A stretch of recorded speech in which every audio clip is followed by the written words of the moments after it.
Welcome to Amir Shakil's 5858 War and Love Report. I am Amir.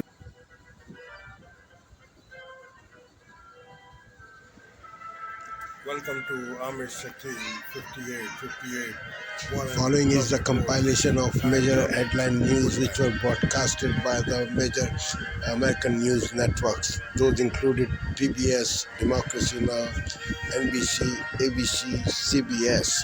I didn't include the headlines of CNN and Fox News because I couldn't find them. Due to long labor weekend, there is no news posted by CBS, ABC, NBC, Democracy Now! I also didn't include the European English broadcasting channel because they don't have a American kind of news structure or presentation pattern.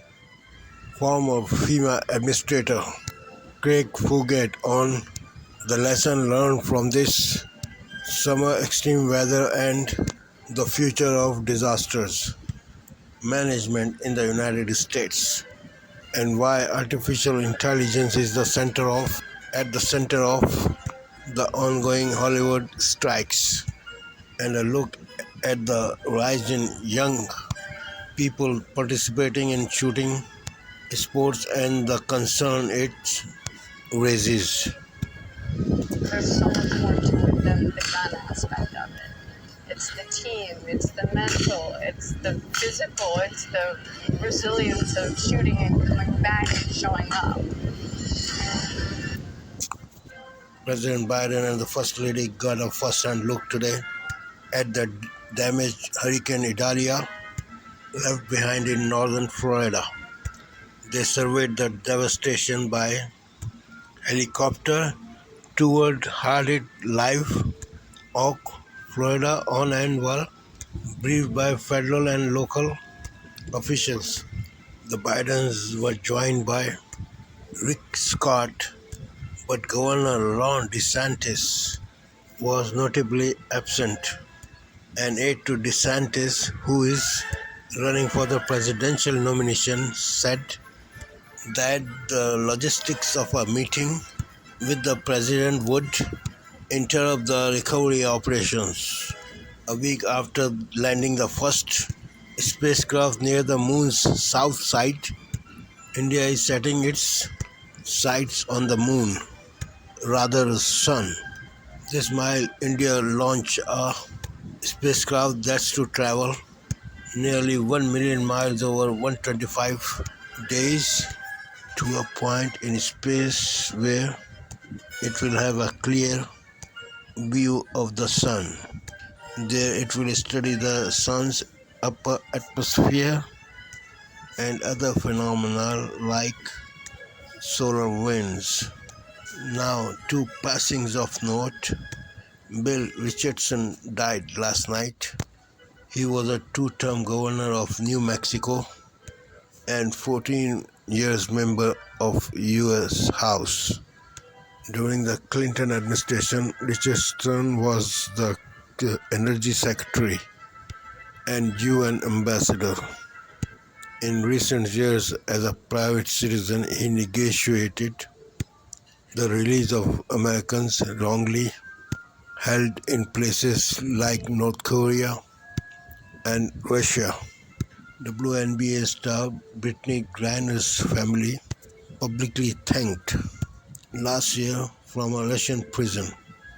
Bill Richardson was 75 years old, and parrot heads may be raising a margarita tonight to honor singer-songwriter tonight Jimmy Buffett, who died last night.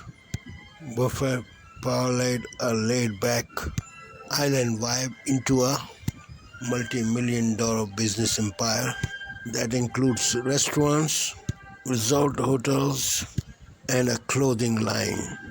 His music offered island escapism, reminding listeners there is always an open spot at the bar.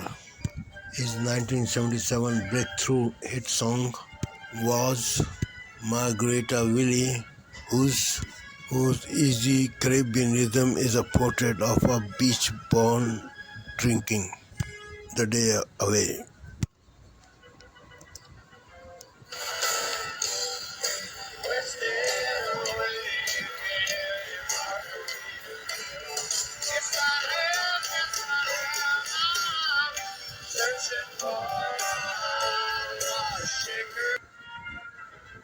In rest of the news, we will have a conversation between former FEMA director and John Young and a report on AI and Hollywood strikes. So now let's begin with FEMA former director and John Young. So far this year, the Federal Emergency Management Agency, better known as FEMA, has had to respond to a record number of billion-dollar weather-related disasters, and that doesn't count other events like the Maui wildfires. What's more, in recent years, FEMA has been called on for duties beyond hurricanes, tornadoes, and other extreme weather. They've distributed COVID vaccines, sheltered migrant children at the southern border, and helped settle Afghans who came to the United States after the Taliban takeover. And every time FEMA responds to events like Hurricane Idalia and the Maui wildfires, that response is scrutinized. Craig Fugate was the FEMA administrator for just about the entire Obama administration from 2009 to 2017. Mr. Fugate, first I want to start. I know you're in a part of Florida that felt some of the effects of Idalia. How are things? How did you guys fare? Oh, we were fine. We were in Gainesville. I mean, the biggest thing was the coastal communities with the storm surge and the wind, and without the power outages across a lot of North Florida. So as power's coming back on, things are getting better for some people. Other people, they've lost everything. But where I'm at, we were just on the very outskirts of the storm. In less than a month, we had the Maui wildfires, Hurricane Idalia. It seems like these events are becoming more frequent and more severe. But what would you say, and how would you describe sort of the state of emergency response right now? It's perpetual. You think about it, go back in history, you used to have one big disaster every decade. Now it seems like we're having them on a much more frequent basis. And I think the challenge is it's no longer geographically just the usual suspects. You're seeing Maui, which has not seen this type of disaster in its history. You're seeing flooding and tornadoes and rainfall events in parts of the country that never experienced it. And I think, again, as we see down here in the South in Florida, we're seeing more rapid intensification in these hurricanes. And that, in turn, is leading us to see more impacts from these storms. And as we noted in the introduction, FEMA is also being asked to do more things. Set up COVID vaccination centers, help at the border, help with Afghans who came to the United States.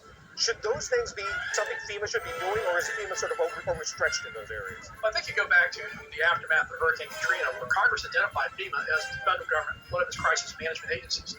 So while FEMA is best known for administering response to natural hazards that result in disasters, it does have the authority to respond at the direction of the president or at the request of other federal agencies to coordinate these different responses. So it's really about funding, and it's really about how long it's taking us to recover from existing disasters. And I think people talk about FEMA's mission. If you go back and look at the authorizing language that was passed after Katrina, it doesn't speak to just natural hazards. It speaks to hazards where the president at the direction or at the request of federal agencies, FEMA has a coordination and support role. Funding. The Biden administration just asked for a total of $16 billion more for FEMA. Shouldn't we be thinking about different ways of funding FEMA? Well, we've actually started that. This goes all the way back into 2011 when we were facing Hurricane Irene, and we were running out of money. We had less than $300 million in the relief fund. And at that time, OMB Director Jack Lew and then Speaker of the House, Ryan, got together and agreed to fund FEMA at much higher levels above the top line of the budget so that they could ensure that all the reoccurring risk we were seeing, that FEMA was adequately funded. I think, though, with the more recent frequency of disasters and increasingly having to come in mid-year for supplementals, we may need Congress to think about that top line again and give more headroom in the budget so that they're not having to deal with these types of issues as we're going into the peak of hurricane season. Mr. Fugate, I know you were the Florida emergency manager for a while. Who should be responsible for preparing communities who have a high risk of extreme weather? Is that a responsibility of the federal government, or should state and local officials play a role in that too? This is a shared responsibility. Much of the preparedness, everything from evacuations to getting communities ready, starts at the local level. But another major impact on the outcome of these disasters is the use of building codes and land use planning to make sure communities are built in such a way that they are resilient to disasters. And if you're looking at the imageries from this hurricane, you're seeing that play out, homes side by side that are once destroyed, once in pretty good shape. A lot of that comes down to when was it built and under what building code. Those are things state and local governments regulate, but it has a major impact on the federal taxpayer when it comes to recovering from these disasters. Should the private sector be more involved in not only preparing communities but also responding to disasters? Well, FEMA, I learned very quickly, and I learned this back in Florida, that it's really about a partnership. If you think about it, a lot of utilities are privately owned or they're co-ops. The quicker they get power back, the less cost it is to the federal taxpayer. The quicker businesses get open, are able to provide supplies, goods, and services, reduces the demand for the federal government to support that for the states. So we call this the whole community. We had to stop looking at government as the only person or the only entity that responded to disasters. I mean, you look at all the volunteer organizations, but also for every business that gets back up, for every company that sends their supplies in to get their employees taken care of and start back that process of getting communities into recovery mode are all things that help reduce the impacts and the cost of the disaster recovery. Former FEMA Administrator Craig Fugate, thank you very much.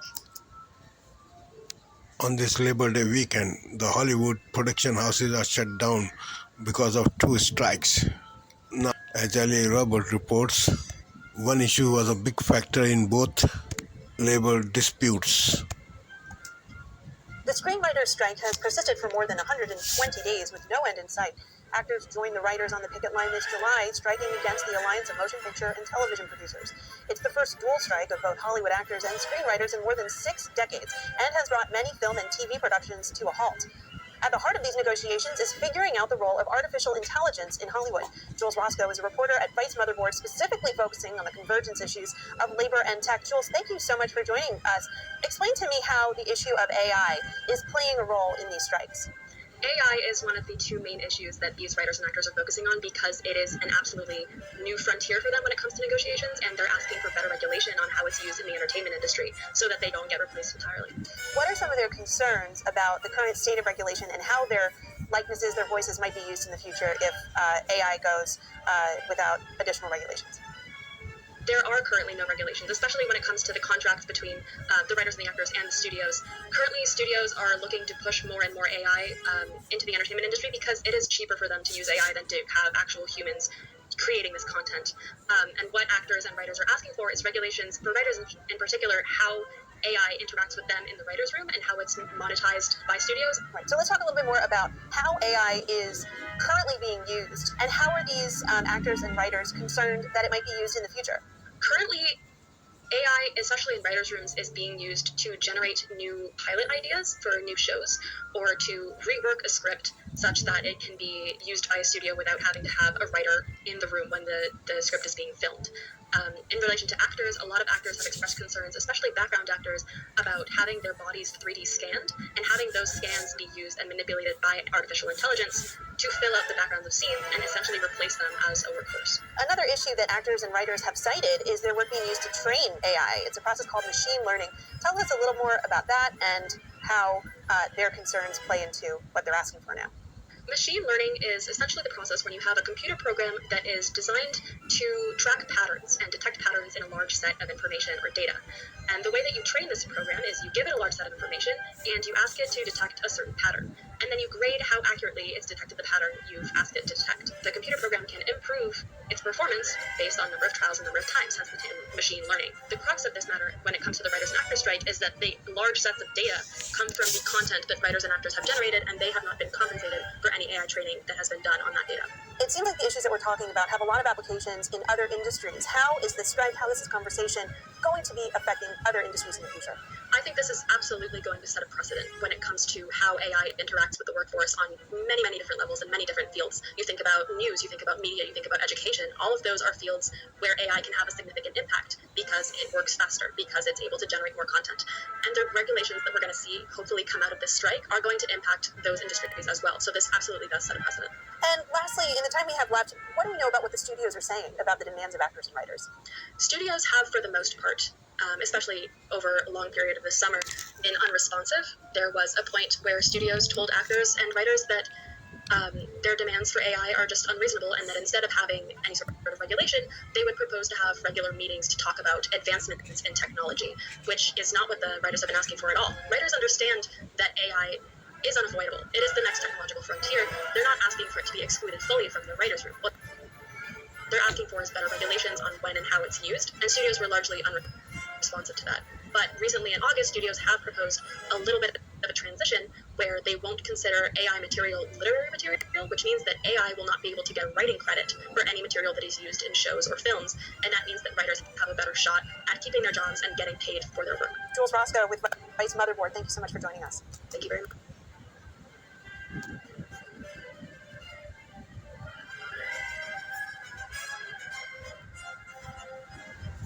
Thank you for watching and privilege of your time. This is Amir Shakil 5858. I am Amir Goodman. Have a good life.